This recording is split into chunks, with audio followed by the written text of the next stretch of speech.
Hi hello this miss ആലിഹൻ and welcome back to our channel. അപ്പോൾ ഇന്നത്തെ വീഡിയോയിൽ ഞാൻ പറയാൻ വേണ്ടി പോണത് നിങ്ങൾക്ക് എന്തുകൊണ്ട് മുടി കൊഴിച്ചിൽ വരുന്നു, അതിൻ്റെ റീസൺ എളുപ്പം കണ്ടുപിടിക്കാനുള്ള കാര്യത്തിനെ കുറിച്ചിട്ടാണ്. അപ്പോൾ എൻ്റെ വീഡിയോ സ്ഥിരമായിട്ട് കണ്ടുകൊണ്ടിരിക്കുന്ന ആൾക്കാർക്കാണെങ്കിൽ കൃത്യമായിട്ട് അറിയാം എനിക്ക് എത്ര മുടി കൊഴിയുന്നുണ്ടെന്ന് നിങ്ങൾക്ക് കൃത്യമായിട്ട് അറിയാം. ഞാൻ ലൈവായിട്ട് അത് ചീവി കാണിച്ചു തന്നിട്ടുള്ളതാണ്. ഒരിക്കൽ ചീകുമ്പോഴത്തേനും എനിക്ക് ഒരു മുടിയായിരിക്കും മാക്സിമം, അല്ലെങ്കിൽ ചിലപ്പോൾ കൂടിപ്പോയാൽ 4 മുടിയായിരിക്കും കൊഴിയുന്നതെന്ന് നിങ്ങൾ കണ്ടിട്ടുള്ള കാര്യമാണ്. ഞാൻ എല്ലാ ഹെയർ പാക്ക് ഇടുമ്പോഴും ഞാൻ ചീവി കാണിച്ചു തരാറുണ്ട്.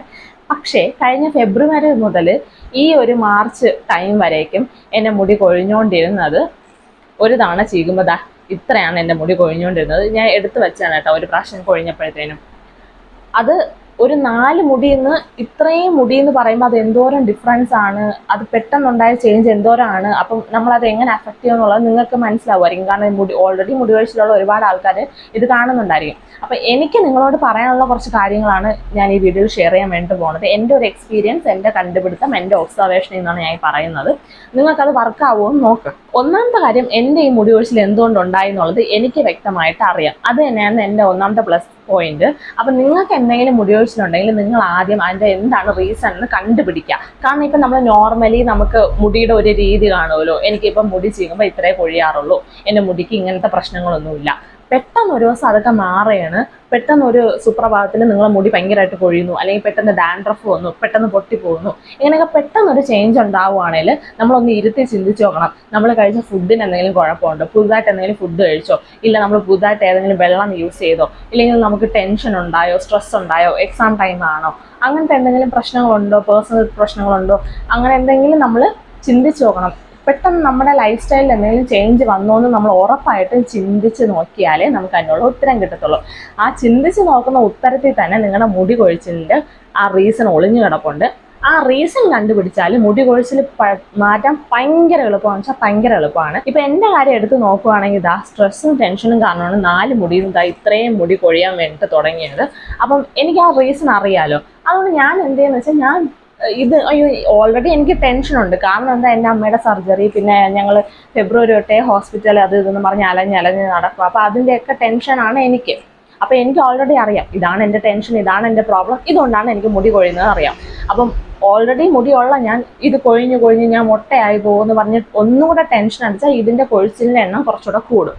അതുകൊണ്ട് എനിക്ക് റീസൺ അറിയാമെന്നുള്ളതുകൊണ്ട് ഞാനൊന്ന് വെയിറ്റ് ചെയ്തു. ഓക്കെ, ഇതാണ് എനിക്കറിയാം റീസൺ എന്താണെന്നറിയാം. ഞാൻ സമാധാനപ്പെടും. കുറച്ച് നാൾ കഴിഞ്ഞിട്ട് എന്തായാലും ഈ സർജറി ഒന്നും എല്ലാ കാലം കാണത്തില്ല, നമുക്ക് എന്തെങ്കിലും റെസ്റ്റ് എടുക്കാൻ സമയം കിട്ടും. അപ്പം ആ സമയമാകുമ്പോൾ മുടീനെ ഞാൻ തിരിച്ച് കെയർ ചെയ്ത് ഇത് നോർമൽ ആക്കിക്കോളാം എന്ന് ഞാൻ വിചാരിച്ചു. അങ്ങനെ എക്സ്ട്രാ ടെൻഷൻ കൊടുക്കാതെ ഈ ഒരു കൊഴിച്ചിൽ തന്നെ ഞാൻ മെയിൻറ്റെയിൻ ചെയ്തു പോയി.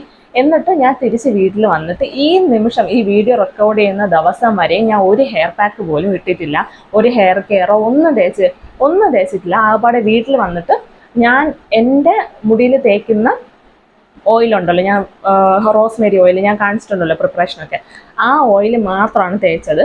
അതിനുശേഷം എൻ്റെ മുടി കൊഴിച്ചിൽ വളരെ നോർമലായിട്ട് പണ്ടത്തെ പോലെ 4 അല്ലെങ്കിൽ 1 അങ്ങനെ നോർമൽ താനെ അതങ്ങ് നോർമലായി. പണ്ടത്തെ എൻ്റെ മുടി എന്താണോ അതുപോലെ താനെ നോർമലായി. ഈ 8 ദിവസം ഞാൻ ഹോസ്പിറ്റലായിരുന്നു എന്നുള്ള കാര്യം ഞാൻ നിങ്ങൾക്ക് പറഞ്ഞല്ലോ. അപ്പോൾ ഈ 8 ദിവസം എൻ്റെ മുടിക്ക് എന്താണ് സംഭവിച്ചതെന്നൂടെ ഞാൻ പറഞ്ഞുതരാം. ഹോസ്പിറ്റലിൽ മൊത്തം ഞങ്ങൾ 8 ദിവസമായിരുന്നു ഉണ്ടായിരുന്നത്. അതിൽ ആദ്യത്തെ ദിവസം, അഡ്മിറ്റായ ദിവസം രാത്രിയാണ് ഞാൻ കുളിക്കാൻ വേണ്ടിയിട്ട് കയറുന്നത്. അന്ന് കുളിക്കാൻ കയറിയപ്പോൾ ഈ പറഞ്ഞ പോലെ ചടപട മുടി കൊഴിച്ചിൽ. കുളിക്കുമ്പോഴേ നല്ല മുടി കൊഴിച്ചിലുണ്ടാകും കേട്ടോ. പിന്നെ പെട്ടെന്ന് വേറൊരു സ്ഥലത്ത് ചെന്ന് കുളിച്ചതിൻ്റെ എഫക്റ്റും കൂടെ ആയിരിക്കും അന്ന് ഇത്തുകൂടെ മുടി കൊഴിച്ചിലായിരുന്നു. അപ്പം അങ്ങനെ ഒരു മുടി കൊഴിച്ചിൽ ആയപ്പോഴത്തേനും ഞാൻ വിചാരിച്ചു, അതുകൊണ്ട് എനിക്ക് സത്യം പറഞ്ഞാൽ വേറൊരു സ്ഥലത്തുനിന്ന് കുളിക്കുന്നത് ഒട്ടും കംഫർട്ടബിൾ അല്ല. വേറെ ബാത്റൂം, വേറെ സ്ഥലം, എനിക്ക് എൻ്റെ വീട്ടിൽ എൻ്റെ ബാത്റൂമിൽ നിന്ന് കുളിച്ചാൽ ഭയങ്കര സംതൃപ്തിയോടെ കുളിക്കാൻ വേണ്ടി പറ്റത്തുള്ളൂ. വേറെ സ്ഥലത്ത് നിന്ന് എനിക്ക് ഭയങ്കര കുളിയൊന്നും വരത്തില്ല. അതുകൊണ്ട് ഞാൻ എന്ത് ചെയ്തു വിചാരിച്ചു, ഇനി തൊട്ട് മേല് മാത്രം കഴുകാം, ഇവിടെ നിന്ന് പോകുന്നവരെ മേല് മാത്രം കഴുകാം, മുടിയിൽ വെള്ളം തൊടയേ വേണ്ടാന്ന്. അത് മാത്രമല്ല, ഞാൻ കാച്ചിയ എണ്ണയൊന്നും ഞാൻ അവിടെ കൊണ്ടുപോയില്ല.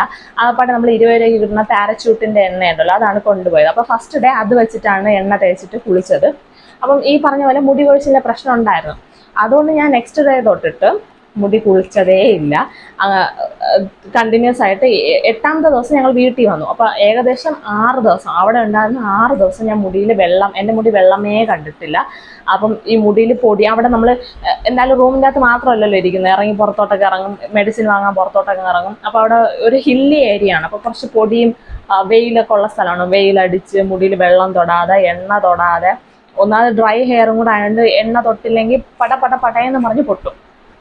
അപ്പോൾ എണ്ണയൊന്നും തൊടാതെ വെള്ളം തൊടാതെ മുടിയിൽ അത്രയും പൊടിയും കയറി അങ്ങനെ ഒരു അവസ്ഥപ്പെട്ടാണ് എൻ്റെ മുടി ഇരുന്നത്. വളരെ വൃത്തികെട്ട കോലത്തിലാണ് എൻ്റെ മുടി ഇരുന്നത്. കാഴ്ചയിൽ ഭയങ്കര വൃത്തിയായിട്ട് തോന്നത്തില്ല, പക്ഷെ അവനവന് തൊടുമ്പോൾ പൊടിയും അങ്ങനെയൊക്കെ നമുക്ക് ഫീൽ ചെയ്യുമല്ലോ. ഭയങ്കര പൊടിയെന്നല്ല എങ്കിലും നോർമലി ഉള്ള ആ ഒരു, ഞാൻ എപ്പോഴും എണ്ണ തേച്ചിട്ട് എന്നും എണ്ണ തേക്കും. അപ്പം അങ്ങനെയുള്ള ഒരാളെന്ന നിലയ്ക്ക് എൻ്റെ മുടി ഡ്രൈ ആകുമ്പോഴും തൊടുമ്പോൾ ഉള്ള ഒരു ടെക്സ്ചർ ഫീലിംഗും ഒക്കെ എനിക്ക് മനസ്സിലാവില്ല. അപ്പം അങ്ങനത്തെ ഒരു പ്രശ്നം ഉണ്ടെന്ന് എനിക്ക് മനസ്സിലായി.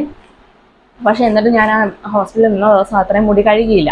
എന്നിട്ട് 8ാമത്തെ ദിവസം ഞാൻ വീട്ടിൽ വന്നിട്ട് ഞാൻ കാച്ചണ എണ്ണ ഉണ്ടല്ലോ, ആ എണ്ണയിട്ട് മുടി നന്നായിട്ട് മസാജ്, ഭയങ്കരമായിട്ട് മസാജ് ചെയ്യാൻ നിന്നില്ല മുടിയിൽ, പക്ഷെ കംപ്ലീറ്റ് ഇവിടെ തൊട്ട് തുമ്പറ്റം വരെയും ഞാൻ നന്നായിട്ട് എണ്ണ തേച്ചിട്ട് കുളിക്കാൻ കയറി. ഷാമ്പു ഒന്നും ഇട്ട് കുളിച്ചില്ല, കാരണം അന്ന് മുടിയിൽ ഇത്തിരി നേരം എണ്ണ നിൽക്കട്ടെ എന്ന് ഞാൻ വിചാരിച്ചു. ഇത്രയും നാൾ മുടി എണ്ണ കാണാത്തല്ലേ, അപ്പം എണ്ണ നിന്ന് മോയ്സ്ചറൈസ് ആവട്ടെ എന്ന് ഞാൻ വിചാരിച്ചു. അങ്ങനെ കംപ്ലീറ്റ് മുടിയിൽ എണ്ണ ആക്കിയിട്ട് ഞാൻ കുളിച്ചിട്ട് കിടന്നുറങ്ങി. നെക്സ്റ്റ് ഡേ ആണ് ഞാൻ ഷാമ്പു യൂസ് ചെയ്യണം. ഇതുപോലെ 2 ടൈംസ് ഷാമ്പു യൂസ് ചെയ്ത്, കാരണം ഇത്രയും ദിവസം പൊടി മുടിയിലുള്ളതുകൊണ്ട് ഞാൻ 2 ഡബിൾ ഷാമ്പു വാഷാണ് ചെയ്തത്.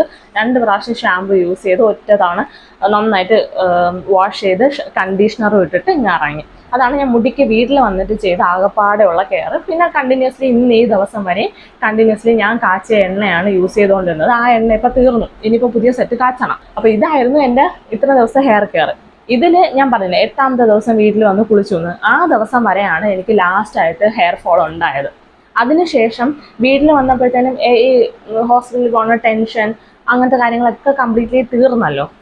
വേറെ ഇനി എനിക്കൊരു ടെൻഷനും ഇല്ല. വീട്ടിൽ വന്ന് സമാധാനം, നമ്മൾ ഇത്രയും നാളെ വീട് കാണാതിരുന്നിട്ട് വന്നു, അങ്ങനത്തെ സന്തോഷമൊക്കെ കിട്ടി. അപ്പം ഞാൻ നോർമലി ഞാൻ റിലാക്സ്ഡായി, എൻ്റെ ബോഡി റിലാക്സ്ഡായി, തല കൂളായി, കുളിച്ചപ്പോൾ ഒന്ന് മുടിയൊക്കെ കൂളായി, മോയ്സ്ചറൈസ് ആയി. അങ്ങനെ നോർമലി എൻ്റെ മുടി നോർമൽ സ്റ്റേജിലോട്ട് വന്നു, ഹെയർ ഫോളൊക്കെ നോർമലായിട്ട് വന്നു. അല്ലാണ്ട് ഞാൻ പ്രത്യേകിച്ച് ഒരു ഹെയർ പാക്ക് ഒന്നും ഇട്ടിട്ടില്ല. ഇത് എനിക്കറിയാം, ഈ സ്ട്രെസ്സ് കാരണമാണ് വന്നതെന്ന് എനിക്കറിയാമെന്നുള്ളതുകൊണ്ടാണ് ഇത് സ്ട്രെസ്സ് മാറിയപ്പോഴത്തേനും നോർമലായത്. ഇനിയിപ്പോൾ ഇതല്ല, എനിക്ക് എന്തെങ്കിലും ഇൻറ്റേർണൽ പ്രോബ്ലം ഉള്ളതുകൊണ്ടാണ്, അല്ലെങ്കിൽ പുറത്തുനിന്ന് എന്തെങ്കിലും ഇഷ്യൂ ഉള്ളതുകൊണ്ടാണ് വന്നെങ്കിൽ ഞാൻ എന്ത് ചെയ്തേനെ. ഇൻറ്റേർണൽ പ്രോബ്ലം ആണെങ്കിൽ ഞാൻ അതൊക്കെ ടെസ്റ്റ് എടുത്ത് കണ്ടുപിടിക്കേണ്ടി വന്നേനെ, ഹോർമോണൽ ചേഞ്ച് ഒക്കെ ആണെങ്കിൽ. ഇനി എല്ലാവർക്കും ഇതുപോലെ ഒന്നും ചെയ്യാതിരുന്ന ഹെയർ ഫാൾ മാറുമെന്ന് ഞാൻ പറയില്ല, കാരണം ഒരുപാട് പേർക്ക് അത് എക്സ്പീരിയൻസ് കാണും. ഒന്നും ചെയ്യാതിരുന്നിട്ടും ഹെയർ ഫാൾ എന്നുള്ള ആൾക്കാർ കാണും. ഞാൻ പറയുന്നത് സ്ട്രെസ് ഉള്ളവരാണെങ്കിൽ എങ്ങനെയെങ്കിലും ആ സ്ട്രെസ് മെയിൻറ്റെയിൻ ചെയ്ത്, എന്തായാലും സ്ട്രെസ് ഉണ്ട്, ഇനി അതിൻ്റെ കൂടെ അടുത്ത സ്ട്രെസ്സും കൂടെ അടിച്ച് മുടി കൊഴിയണ്ടെന്ന് പറഞ്ഞ് എങ്ങനെയെങ്കിലും സെൽഫായിട്ട് കൺട്രോൾ ചെയ്യാൻ വേണ്ടി ശ്രമിക്കാം.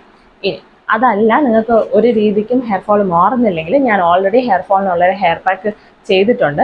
അതല്ലാതെയാണെങ്കിൽ ഞാൻ പുതിയൊരു ഹെയർ പാക്ക് ഇടാൻ വേണ്ടി പോകുന്നുണ്ട്. കാരണം ഞാൻ ഇതുവരെയും വന്നിട്ട് ഒരു ഹെയർ പാക്ക് ഇട്ടില്ലല്ലോ. അപ്പോൾ ആ ഹെയർ പാക്കിൻ്റെ വീഡിയോ ആയിരിക്കും അടുത്ത വരാൻ വേണ്ടിയിട്ട് പോണത്. ആ വീഡിയോ നിങ്ങൾ കണ്ടു നോക്കുക. അതിനകത്ത് എന്താണെന്ന് വെച്ചാൽ, ഞാൻ ഇത്രയും നാളും ഒരു സാധനങ്ങളും യൂസ് ചെയ്യാത്ത ഇരുന്നുകൊണ്ട് എൻ്റെ മുടിക്ക് ചൊറിച്ചിൽ, തലയോട്ട് ഭയങ്കര ചൊറിച്ചിലായിരുന്നു അവിടെ വെച്ചിട്ട്. അപ്പോൾ ആ ചൊറിച്ചിൽ, ഈ പറഞ്ഞ പോലെ മുടി കൊഴിച്ചിൽ, ഇനി താരൻ വരാൻ സാധ്യതയുണ്ടായി. കാരണം വേറെ സ്ഥലത്ത് പൊടിയൊക്കെ അടിച്ചിരുന്ന് മുടി ഫുൾ അഴുക്കായിരുന്നതല്ലേ. അപ്പോൾ താരനൊക്കെ ഫംഗൽ ഇൻഫെക്ഷൻ പോലെ താരൻ വരാനൊക്കെ സാധ്യതയുണ്ട്. അപ്പോൾ ആ താരന് വേണ്ടിയിട്ട് കംപ്ലീറ്റ് ആയിട്ട് വേണ്ടിയിട്ടുള്ളൊരു ഹെയർ പാക്ക് സ്കാൽപ്പിന് വേണ്ടിയിട്ട് ഞാൻ ചെയ്യുന്നുണ്ട്.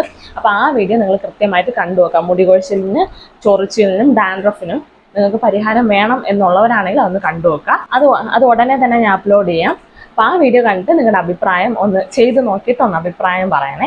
പിന്നെ ഞാൻ പറഞ്ഞ പോലെ നമ്മൾ വെക്കേഷന് വേണ്ടിയിട്ടുള്ള ഹെയർ കെയർ ആയിരിക്കും ഇനി തൊട്ട് കാണിക്കാൻ വേണ്ടിയിട്ട് പോണത്. നമ്മുടെ 1 ഇയർ ചാലഞ്ചിന് ഇൻക്ലൂഡഡ് ആയിട്ട് തന്നെ, പക്ഷെ കുറച്ചും കൂടെ എഫക്റ്റ് കൂടുതലായിരിക്കും. കാരണം 2 മാസം കഴിഞ്ഞ് പിന്നെയും പിള്ളേർക്ക് സ്കൂളിൽ പോകണ്ടേ. അപ്പോൾ അതിനുള്ളിൽ അവർക്കൊരു പെട്ടെന്ന് ചേഞ്ച് വരാനുള്ള ഒരു ഹെയർ പാക്ക് നമുക്ക് ചെയ്യണം. അപ്പം അതിന് വേണ്ടി കുറച്ചും കൂടെ എഫക്റ്റ് കൂടിയ ഹെയർ പാക്ക് ആയിരിക്കും ചെയ്യുന്നത്. അപ്പോൾ അതാരും മുടക്കാതെ ചെയ്താൽ അത്രയും നല്ലതായിരിക്കും. അപ്പോൾ ഇന്നത്തെ വീഡിയോ ഇത്രയേ ഉള്ളൂ. വീഡിയോ ഇഷ്ടപ്പെട്ടാൽ ലൈക്ക് ചെയ്യുക, സബ്സ്ക്രൈബ് ചെയ്യുക, കമൻറ്റ് ചെയ്യുക. നിങ്ങൾ നിങ്ങളുടെ മുടി കൊഴിച്ചിൻ്റെ റീസൺ ആദ്യം കണ്ടുപിടിക്കുക. എൻ്റെ അടുത്ത് വന്നിട്ട് മുടി കൊഴിയുന്നുണ്ട്, അങ്ങനെയാണ് ഇങ്ങനെയാണെന്ന് പറയുന്നതിന് പകരം എന്തുകൊണ്ട് കൊഴിയുന്നു എന്ന് നിങ്ങൾക്ക് മാത്രമേ അറിയത്തുള്ളൂ. എന്തായാലും നിങ്ങൾ ജനിച്ചപ്പോൾ തൊട്ടേ ഉള്ള മുടി കൊഴിച്ചിലല്ല, എവിടെയോ ഏതോ ഒരു സ്റ്റേജിൽ വെച്ചിട്ട് വന്ന മുടി കൊഴിച്ചിലാണ്. അപ്പോൾ അത് നിങ്ങൾ തന്നെ കണ്ടുപിടിക്കുക, എന്തുകൊണ്ട് വന്നു എന്നുള്ളത്. എന്തുകൊണ്ട് വന്നെന്ന് കണ്ടുപിടിച്ച് കഴിഞ്ഞാൽ പിന്നെ നമുക്കൊരു സൊല്യൂഷൻ ഉണ്ട്. പിന്നെയെന്ന് പറഞ്ഞാൽ വെള്ളം മാറിയത് കൊണ്ട് അല്ലെങ്കിൽ വേറെ സ്ഥലത്ത് ചെന്ന് താമസിച്ചുകൊണ്ട് അങ്ങനെ എക്സ്ട്രാ മുടി കൊഴിച്ചിലൊന്നും വരത്തില്ല. വെള്ളം മാറിയാൽ വരുന്നത്, വെള്ളം നമ്മുടെ മുടിയുടെ ടെക്സ്ചറിനെ എഫക്റ്റ് ചെയ്യും. അപ്പം ടെക്സ്ചർ മാറുന്നതുകൊണ്ടാണ് മുടി കൊഴിയുന്നത്, അല്ലാണ്ട് വെള്ളം മാറിയത് കൊണ്ടല്ല. വെള്ളം നമ്മുടെ മുടിനെ ചിലപ്പോൾ ഹാർഡാക്കും, ഡ്രൈ ആക്കും, അതൊക്കെ കാരണമാണ് മുടി കൊഴിച്ചിൽ വരുന്നത്. അപ്പോൾ അത് മനസ്സിലാക്കിയിട്ട് അതിനനുസരിച്ച് മുടി കെയർ ചെയ്യുക. ഇപ്പം വെള്ളം മാറുന്നതാണ് പ്രശ്നമെങ്കിൽ കുറച്ചും കൂടെ എണ്ണയൊക്കെ മുടിയിൽ തേച്ചിട്ട് കുളിക്കാൻ വേണ്ടിയിട്ട് ട്രൈ ചെയ്ത് നോക്കിയാൽ അപ്പോൾ കുറച്ച് സെറ്റാവും. പിന്നെ വേറെ സ്ഥലത്ത് ചെന്നാൽ വേറെ ക്ലൈമറ്റ് ആയതുകൊണ്ട് ബോഡി ആ ക്ലൈമറ്റുമായിട്ട് സെറ്റ് ആവാൻ കുറച്ച് സമയം എടുക്കും. അപ്പം ആ സമയം കൊടുത്തു കഴിഞ്ഞാൽ ആ സ്ഥലത്തെ ടെമ്പറേച്ചറും ഒക്കെ ആയിട്ട് ബോഡി സെറ്റ് ആകുമ്പോൾ മുടിയും താനെ സെറ്റ് ആയിക്കോളും. അതിന് കുറച്ച് സമയം കൊടുത്താൽ മതി. കൂട്ടത്തിൽ ഇതുപോലെ ഹെയർ പാക്ക് ഒക്കെ നമുക്ക് ഇട്ട് കൊടുക്കാം. അപ്പോൾ ഇന്നത്തെ വീഡിയോ ഇത്രയേ ഉള്ളൂ. അടുത്ത വീഡിയോ ആയിട്ട് കാണാം കേട്ടോ.